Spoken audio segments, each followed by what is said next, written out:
ভবিষ্যৎ সঞ্চয়ের জন্য কিভাবে ঘরে বসে ডিপিএস খুলবেন।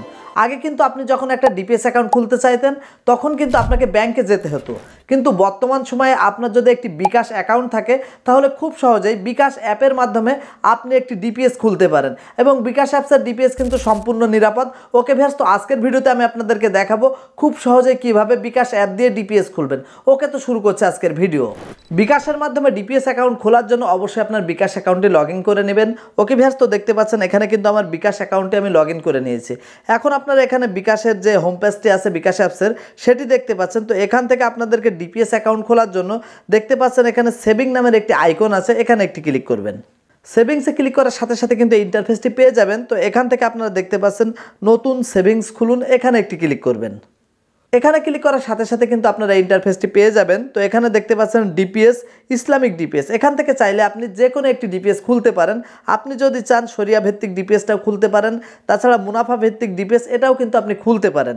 ওকে, তো এখান থেকে আমি আপনাদেরকে ডিপিএস খুলে দেখাবো। তো এটা দুইটা কিন্তু একই বিষয়।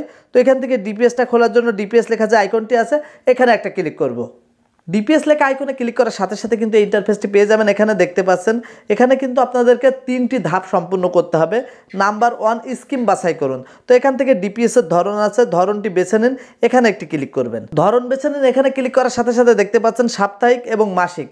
আপনি চাইলে প্রতি সপ্তাহে আপনার ডিপিএসের টাকা জমা দিতে পারেন, তাছাড়া এখানে আপনার মাসিক অর্থাৎ প্রত্যেক মাসে কিন্তু আপনি ডিপিএসের টাকা জমা দিতে পারেন। এখন এখান থেকে আপনার যেটা সুবিধা আপনি কিন্তু সেইটা এখান থেকে সিলেক্ট করতে পারেন। নিয়ম কিন্তু সব একই। ওকে, তো এখান থেকে আমি একটি সাপ্তাহিক ডিপিএস আপনাদেরকে খুলে দেখাচ্ছি। আমি সপ্তাহে সপ্তাহে টাকা জমা করব, তার জন্য সাপ্তাহিক লেখা আছে, এখানে একটি ক্লিক করব। সাপ্তাহিকে ক্লিক করার পরে নিচের দিকে দেখতে পাচ্ছেন মেয়াদ, এখানে একটি ক্লিক করবেন। মেয়াদ বেছে নিন, এখানে ক্লিক করার পরে 6 মাস 12 মাস।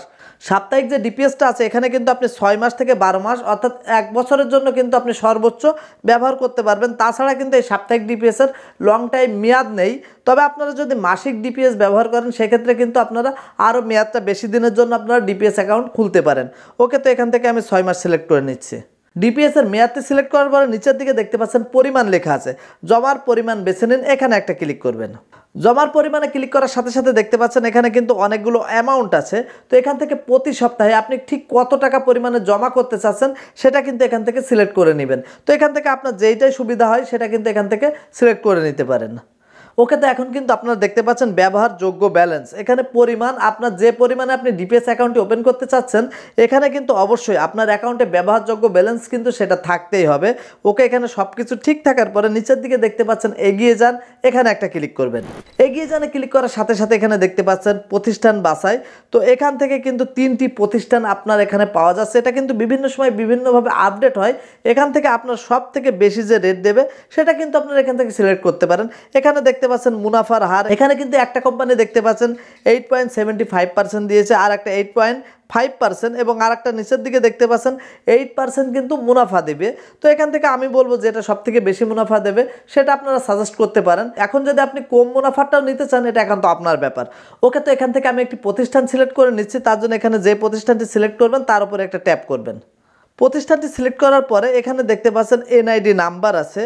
তো এখানে আমার কিন্তু অলরেডি নমিনি যোগ করা আছে। এখন যদি আপনার নমিনি যোগ না করা থাকে সেখানে কিন্তু আপনারা ঠিক এই ধরনের একটি ইন্টারফেস দেখতে পারবেন। তো এখান থেকে নমিনির এনআইডি কার্ড দিবেন এবং নমিনির জন্ম তারিখ বেছে নিন। নমিনির জন্ম তারিখ যেটা এনআইডি কার্ড অনুসারে আছে সেটা কিন্তু এখান থেকে দিয়ে দেবেন। তারপরে নিচের দিকে দেখতে পাচ্ছেন সম্পর্ক। এখন যাকে আপনি নমিনি করেছেন অর্থাৎ যার এনআইডি কার্ড নাম্বারটি এখানে দিয়েছেন তার সাথে আপনার সম্পর্ক কি আছে অবশ্যই এটা কিন্তু সঠিকভাবে সিলেক্ট করে নেবেন। ওকে ভিউয়ার্স, তো যেহেতু আমার কিন্তু অলরেডি নমিনি এখানে সিলেক্ট করাই আছে তো এখান থেকে আমি শুধুমাত্র এখান থেকে নমিনিটি সিলেক্ট করে নিচ্ছি।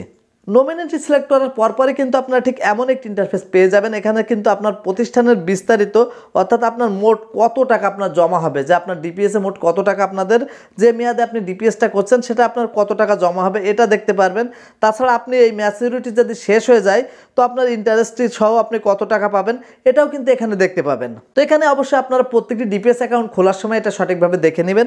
এখানে সব ঠিক থাকার পরে এখানে দেখতে পাচ্ছেন এগিয়ে যান লেখা আছে, এখানে একটি ক্লিক করবেন। এগিয়ে যানে ক্লিক করার সাথে সাথে কিন্তু এখানে আপনারা এই ইন্টারফেসটি পেয়ে যাবেন।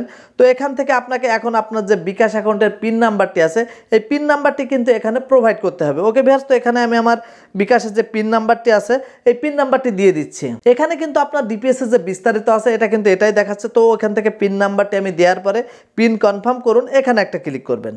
পিন কনফার্মে ক্লিক করার সাথে সাথে কিন্তু ইন্টারফেসটি আপনার সামনে চলে আসবে। এখানে দেখতে পাচ্ছেন সেভিং শুরু, নিশ্চিন্ত করুন। এখন কিন্তু সেভিং শুরু করতে সেভিং করতে ট্যাপ করে ধরে রাখুন।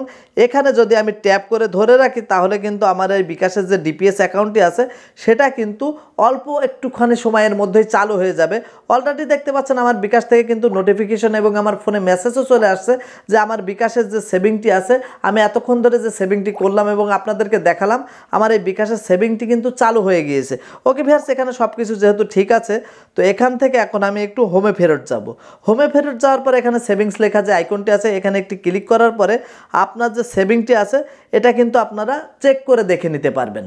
তার জন্য এখানে দেখতে পাচ্ছেন আপনার সেভিং চেক করুন, এখানে একটা ক্লিক করবেন। এখানে ক্লিক করার পরে দেখতে পাচ্ছেন আমার রিকোয়েস্টটি কিন্তু প্রসেস হচ্ছে, অর্থাৎ অল্প একটু সময়ের মধ্যে কিন্তু আমার প্রসেসিংটি সম্পূর্ণ হয়ে যাওয়ার পরে 24 ঘন্টার মধ্যে কিন্তু আমি একটি কনফার্মেশন পেয়ে যাব যে আমার সেভিংটি সম্পূর্ণ হয়ে গিয়েছে। ওকে ভিউয়ার্স, তো আজকের ভিডিওতে আমি আপনাদেরকে দেখালাম কিভাবে খুব সহজেই ঘরে বসে বিকাশের একটি সেভিং অ্যাকাউন্ট অর্থাৎ ডিপিএস অ্যাকাউন্ট খুলবেন। ভিডিওটি যদি আপনাদের ভালো লাগে তাহলে অবশ্যই ভিডিওতে একটি লাইক করবেন এবং আমাদের চ্যানেলটি সাবস্ক্রাইব করবেন এবং বিকাশের যে কোনো সমস্যায় আমাদের কমেন্ট করতে ভুলবেন না।